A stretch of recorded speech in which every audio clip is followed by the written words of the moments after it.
Bonjour à tous. Une des questions qu'on me pose souvent, c'est comment on fait pour faire passer un message? Comment on fait pour pouvoir influencer quelqu'un? Comment on fait pour convaincre son enfant de suivre les valeurs qu'on veut lui transmettre? Comment est-ce qu'on fait pour convaincre sa femme, pour convaincre son mari, pour faire avancer quelqu'un dans les valeurs du judaïsme, dans les valeurs de la Torah et des mitzvot? Et c'est toujours difficile. Vous savez ce qu'on dit, on répond jamais à une question. On répond toujours à une personne. Alors, il y a toujours plusieurs façons de répondre. Mais aujourd'hui, on va voir, à travers la paracha de cette semaine et à travers les plaies qui ont été infligées au peuple égyptien, eh bien, on va comprendre un message fascinant, très intéressant, très, très parlant sur cette question. On va commencer tout de suite par résumer un petit peu qu'est-ce qui s'est passé dans la paracha de cette semaine. Alors, souvenez-vous, dans la paracha de la semaine dernière, Dieu avait envoyé Moshe en Égypte et puis au lieu de délivrer les Juifs, c'est ce qui se passe, c'est un peu le contraire. Il ne fait que compliquer la position du peuple juif qui jusque-là était fourni en mortier, en briques, etc. Et malheureusement, à cause de l'intervention de Moshe, au lieu d'améliorer leurs conditions, il a empiré leurs conditions puisque à ce moment-là, Pharaon décide de les obliger à produire eux-mêmes leurs mortiers, à produire eux-mêmes leurs briques, etc. Et c'est très intéressant parce qu'on avait fini la paracha avec Moshe qui dit à Dieu « Pourquoi est-ce que tu fais du mal à ce peuple ?»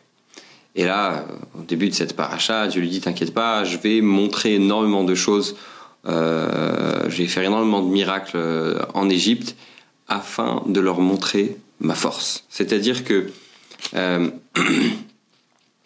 en réalité, la raison pour laquelle, et vous l'avez dans le PDF, dans le lien qui est en dessous de cette vidéo, ou si vous l'écoutez en podcast, vous l'avez normalement en dessous de la vidéo quelque part, il y a un lien avec le PDF dans lequel vous pouvez suivre et voir les psukim. Donc page 3, on commence avec les versets de la paracha de cette semaine. Vous voyez ce que Rashi dit. Dieu a envoyé sa colère.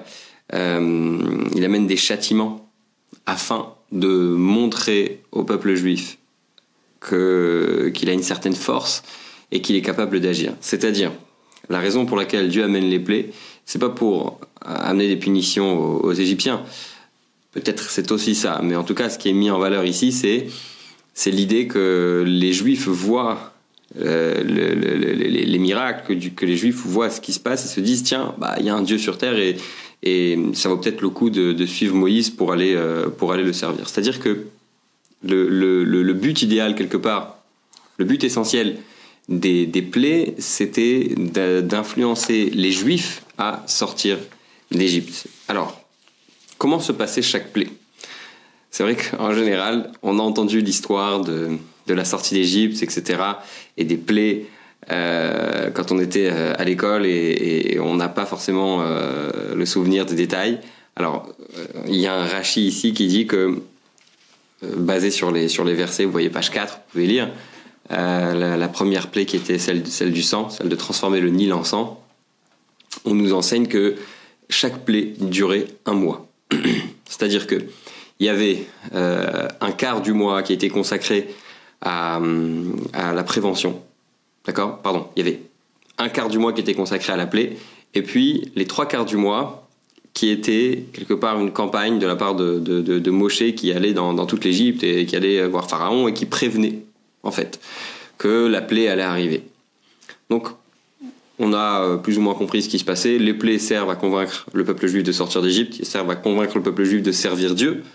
Et puis, elle dure entre la campagne où on va prévenir les Juifs et le moment où la plaie est infligée, eh bien, ça dure à peu près 1 mois. Alors, Rabbi va poser une question très très simple. On est page 5. Pourquoi les plaies duraient-elles tellement de temps? À quoi ça sert d'avoir des plaies qui durent pendant 1 mois? Si l'idée c'est de convaincre les Juifs de servir Dieu, c'est de convaincre les Juifs que il y a un pouvoir suprême, il y a un Dieu qui est infini, qui est tout puissant, etc. Quelle est l'utilité de faire durer ça autant de temps? À quoi ça sert? Qu'est-ce que les Juifs vont gagner du fait que la plaie dure 1 jour, 2 jours de plus? On aurait pu faire durer la plaie 2, 3 jours, peut-être même 1 jour, et ça aurait suffi. Pourquoi est-ce qu'on a besoin de faire durer les plaies autant de temps? On le voit d'ailleurs à la fin des plaies. La dernière, la plaie des premiers. Et si vous êtes premier-né d'ailleurs, vous devez vous souvenir que la veille de Pessah, on a l'habitude de jeûner quand on est premier-né. C'est ce qui n'est pas mon cas. Et même si vous avez un enfant qui est premier-né, un garçon, eh bien, vous devez jeûner pour lui jusqu'à ses 13 ans. En tout cas, cette plaie-là, elle a duré 1 seconde. Ça veut dire qu'à partir du moment où Dieu a dit je vais frapper les premiers-nés d'Égypte, eh bien, c'était à ce moment-là que ça s'est passé.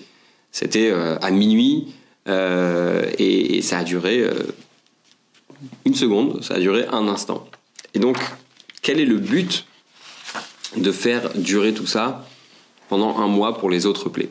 Autre chose intéressante, on se rend pas forcément compte, et d'ailleurs, quand j'ai donné ce cours cette semaine avec d'autres gens, j'ai rajouté quelque chose qui n'est pas écrit ici, c'est la réflexion de savoir pourquoi les Juifs attendaient de pouvoir sortir d'Égypte.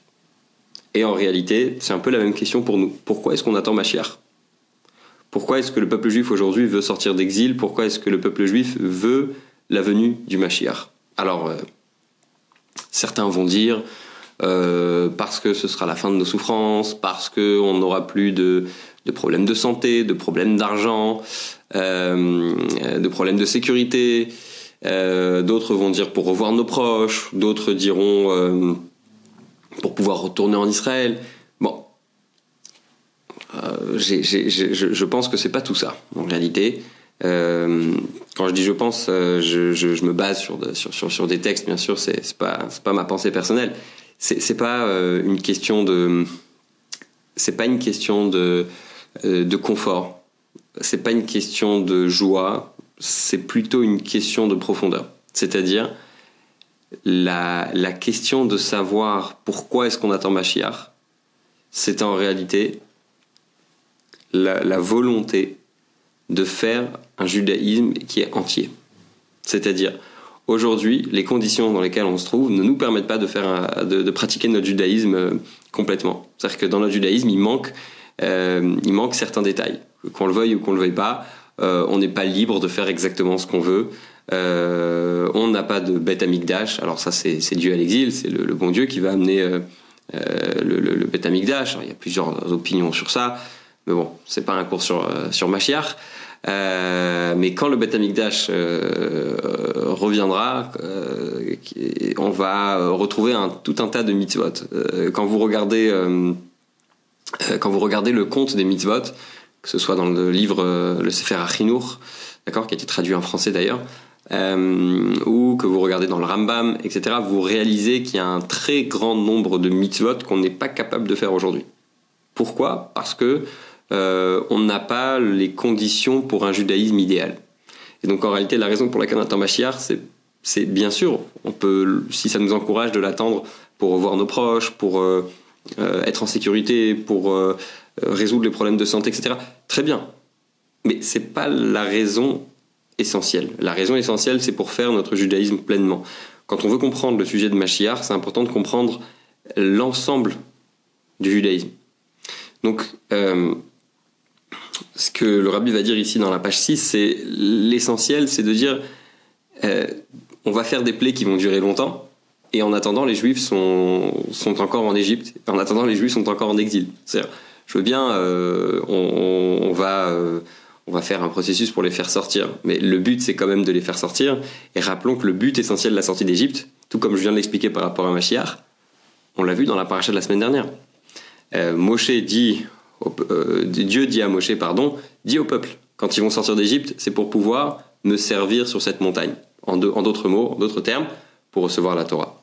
Alors, c'est vrai que depuis Rosh Hashanah, c'est-à-dire depuis le mois de Tishri, 6 mois avant de sortir, les Juifs avaient arrêté de travailler et d'être asservis par les Égyptiens. Mais ça ne change pas le fait qu'ils étaient encore dans un pays dans lequel les conditions étaient extrêmement difficiles et dans lequel ils n'étaient pas libres, et un pays duquel aucun esclave n'était jamais sorti. Alors là, on va explorer un petit peu les plaies.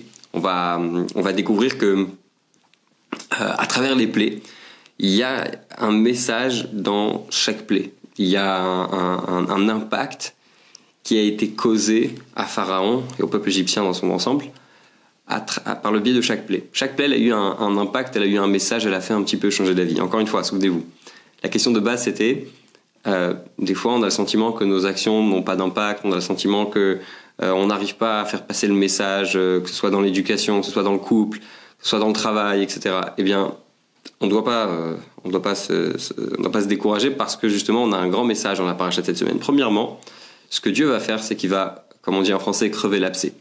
Il va toucher le cœur du problème. Le cœur du problème, c'est quoi? En Égypte, il y a un Nil. Ce Nil, c'est la source de l'idolâtrie de ce pays. Alors, ils avaient de nombreuses idoles, mais une des idoles essentielles était le Nil, pour la raison simple que le Nil était leur source de vie, ce qui leur donnait à manger, ce qui leur permettait de vivre. Souvenez-vous qu'on vivait à une époque, à l'époque où il y a eu la sortie d'Égypte, les revenus des gens venaient essentiellement du côté du domaine agricole. Ça veut dire du fait de planter dans les champs, d'avoir des fruits, d'avoir des légumes, etc., etc. Et donc en Égypte, et de ce que je comprends, c'est comme ça jusqu'à aujourd'hui. Eh bien, même si, petite parenthèse, j'aime bien préciser ça, quand on parle de l'Égypte dans la Torah, on ne parle pas du peuple qui vit en Égypte aujourd'hui. D'accord ? Je ne vais pas rentrer dans les détails, mais c'est important de bien comprendre ça. Donc, la plaie du sang, c'est quelque part porter atteinte au dieu égyptien, entre guillemets. C'est-à-dire porter atteinte à ce qui pour eux remplace un dieu unique qui est porteur d'un message de moralité, etc., etc. Donc, première chose, Dieu va toucher le Nil. Ça, c'est la plaie du sang, l'eau qui se transforme en sang, avec ce que le Midrash nous dit. C'est un Midrash qui est très intéressant, qui dit qu'en réalité, c'est pas seulement le Nil qui était transformé en sang, mais c'est l'ensemble de l'eau qui était dans le pays qui était transformée en sang. Le Midrash va même jusqu'à dire que si un juif et un égyptien buvaient dans un même verre, eh bien pour le juif c'était de l'eau et pour l'égyptien c'était du sang, et la seule façon pour l'égyptien de boire de l'eau était d'acheter aux juifs ce verre d'eau pour que ça reste de l'eau pour lui. Donc imaginez un petit peu le bouleversement, parce que on a un symbole en Égypte qui est un symbole, un des plus hauts symboles, une des choses les plus importantes, qui va finalement devenir du sang. Donc c'est un premier coup qui fait très très très très très mal aux Égyptiens de l'époque, qui se pensaient tout puissants, qui étaient la première puissance mondiale de l'époque. Alors c'est un peu la même chose avec nous, puisque la personne qu'on doit convaincre le plus, c'est déjà nous-mêmes. On doit déjà essayer de toucher le fond du problème. D'accord ? C'est important de se remettre en question. Vous savez que tous les soirs, avant d'aller dormir, on doit s'inspecter soi-même, on doit essayer de réfléchir, faire un compte rendu personnel. Le jeudi soir, on fait un compte rendu sur toute la semaine, et puis la veille de Rosh Chodesh, du nouveau mois juif, eh bien, on fait un compte rendu sur l'ensemble du mois, et puis à la fin de l'année, on fait un compte rendu sur toute l'année. Et donc, ça, c'est la plaie du sang. Première chose, on touche le cœur du problème. Ensuite, on va commencer à voir ce qui sort du Nil. Parce que la deuxième plaie, c'est la plaie des grenouilles. Et la grenouille sort du Nil. Vous savez, quand on a un problème, on doit d'abord s'occuper du cœur du problème, et puis ensuite, on va s'occuper des conséquences. Vous savez pourquoi ? Parce que si on fait le contraire, après, quand on fait le contraire, si on s'occupe d'abord des conséquences et puis ensuite du cœur du problème, le temps qu'on s'occupe des conséquences, il va y en avoir d'autres, puisqu'on ne s'est pas occupé du problème en soi. Donc Dieu s'occupe d'abord du cœur du problème, puis ensuite des conséquences. Ensuite, troisième plaie, on a la plaie des poux. Et là, ce qui est très intéressant, c'est que dans la Torah, on est page 10 pour ceux qui veulent suivre, c'est que dans la Torah, on nous dit que les magiciens de Pharaon ont essayé de le faire et qu'ils n'ont pas réussi. Et alors ils ont déclaré, c'est la main de Dieu. Et là, jusque-là, il n'y avait pas eu sous aucune forme une reconnaissance de la part du peuple égyptien. Et là, le fait de dire, le fait que ces magiciens disent c'est la main de Dieu et que c'est une évidence, c'est déjà le premier déclic. D'accord ? En hébreu, on dit le fait de connaître la maladie, c'est déjà la moitié de sa guérison. Yediat amachala, la connaissance de la maladie, savoir qu'on est malade, c'est déjà la moitié de la guérison. Il y a des gens qui sont dans le déni, qui sont constamment en train de dire non, mais j'ai pas de problème, je dois pas aller voir de professionnel, je dois pas aller voir, ou des fois ils refusent d'aller voir un rave, ou ils refusent d'aller voir un ami, ou ils refusent de parler à leurs parents, ils refusent de parler à qui que ce soit en fait, parce qu'ils pensent qu'ils n'ont rien à se reprocher. Et donc, ça c'est une étape très très importante, et c'est la troisième étape. Ensuite, quatrième étape, on a la grêle. Alors, qu'est-ce qu'elle avait de particulier, la grêle ? Eh bien, après la prise de conscience, c'est la main de Dieu, les magiciens qui disent c'est la main de Dieu, on a cette quatrième étape qui est le moment où les Égyptiens entendent qu'on va envoyer une grêle qui va être dévastatrice. Eh bien, ils décident de mettre à l'abri leur bétail, ils décident de mettre à l'abri leurs esclaves, etc., etc. Ils comprennent que quand il y a une annonce qui est faite, elle est tout à fait sérieuse. Ensuite, on a la cinquième étape, les sauterelles. Alors, les sauterelles, c'est vraiment une étape décisive. Et d'ailleurs, on va pas finir toutes les plaies ce soir. On va simplement s'arrêter à la plaie des sauterelles, parce que c'est le moment où Pharaon commence à dire je vais vous envoyer des hommes. Je vais pas envoyer tout le monde, mais je vais envoyer des hommes. Ça veut dire que jusque-là, ce même Pharaon qui disait il est hors de question qu'un juif quitte l'Égypte, qui dit que Dieu a un pouvoir, qui est Dieu pour que je l'écoute. D'accord, il y a des mots de Pharaon qui sont très forts. Il s'oppose fermement à Moshe. Et puis là, on a un Pharaon qui tout d'un coup est d'accord. Et en réalité, souvenez-vous de la question de base, il y a eu un impact qui a été fait. Il y a eu quelque chose de très fort. Il y a eu un impact clairement sur Pharaon. Alors, c'est aussi la réponse au fait que quand on avait posé la question au début, vous vous souvenez, on avait dit pourquoi est-ce que les plaies devaient durer tellement de temps, etc. Alors, parce que chaque plaie, là on vient de le dire, chaque plaie elle avait son impact. Mais j'ai envie de dire quelque part, j'ouvre une parenthèse, il y a une réponse du rabbi sur le cannabis. Une lettre où le rabbi parle du cannabis. On pourrait faire une vidéo à part pour parler de ce sujet, mais simplement j'ouvre ici une parenthèse. Il y a un garçon qui avait écrit au rabbi je fume du cannabis et ça m'aide à m'élever dans mon service divin, etc. Et je peux vous dire que ayant quelques liens avec la jeunesse, eh bien j'ai eu cette question pas mal de fois. Des jeunes qui m'ont dit moi, j'aime bien fumer. Quand je fume, ça me rapproche de Dieu. Quand je fume, je me sens spirituel, etc., etc. Et la réponse, c'est de dire, c'est bien, peut-être que sur le moment que tu te sens spirituel, mais le but, c'est d'arriver à se sentir autant spirituel quand tu n'as pas fumé. Le but, c'est pas d'appuyer sur un bouton et de tout d'un coup se sentir spirituel. Le but, c'est de se travailler. Le but, c'est de s'habituer, c'est que ce soit difficile, et c'est de créer une seconde nature.